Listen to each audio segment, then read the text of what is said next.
सरकारी कर्मचाऱ्यांना भेट.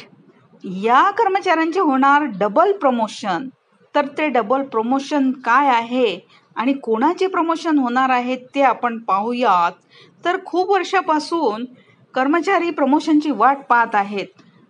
सलग 2016 पासून प्रमोशन झालेले नाहीत असे काही कर्मचारी आहेत आणि त्यामुळे त्या कर्मचाऱ्यांमध्ये असंतोषाचे वातावरण निर्माण झाले आहे आणि काही कर्मचारी तर विदाऊट प्रमोशनच रिटायर होत आहेत. त्यामुळे त्या कर्मचाऱ्यांना निराशा येत आहे. त्यामुळे त्यांच्या कामावर सुद्धा परिणाम होत आहे. तर काय आहे प्रमोशनची स्थिती? सरकारी या अंदाजानुसार जवळपास 1.25 लाख जागा विविध विभागात रिक्त पडल्या आहेत.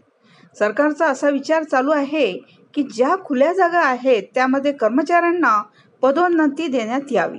याने काय होईल? कर्मचाऱ्यांचे प्रमोशनचे स्वप्नही पूर्ण होईल आणि ऑफिस मधले कामही झपाट्याने वाढेल.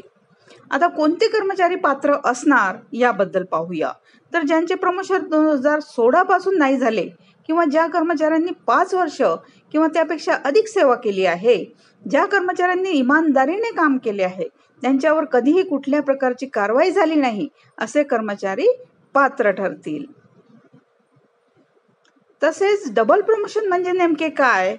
तर डबल प्रमोशन म्हणजे कर्मचाऱ्यांना एकदा 2 वर्गवारी नेण्यात यावे. उदाहरणामध्ये जर का कोणता कर्मचारी क्लर्क म्हणून वर्ग 2 मध्ये काम करत असेल तर तो डायरेक्ट क्लर्क वर्ग 1 मधून ऑफिसर पदावर जाऊ शकतो आणि यामध्ये प्रमोशन झाल्यानंतर पगारही वाढेल. आता पगार किती वाढेल? तर कर्मचाऱ्यांचे प्रमोशन झाल्यानंतर त्यांच्या पगारात चांगली वाढ पाहायला मिळेल. जसे की 15% ते 30% वाढ होऊ शकते. हे पगार तुमच्या पदावर आधारित राहील. वर्ग 3 च्या अधिकाऱ्यांचे जर प्रमोशन झाले तर त्यांचे पगार 5,000 पासून ते 10,000 पर्यंत होऊ शकते. आता वर्ग 2 च्या अधिकाऱ्यांची पगार वर्ग 3 पेक्षा अधिक वाढेल.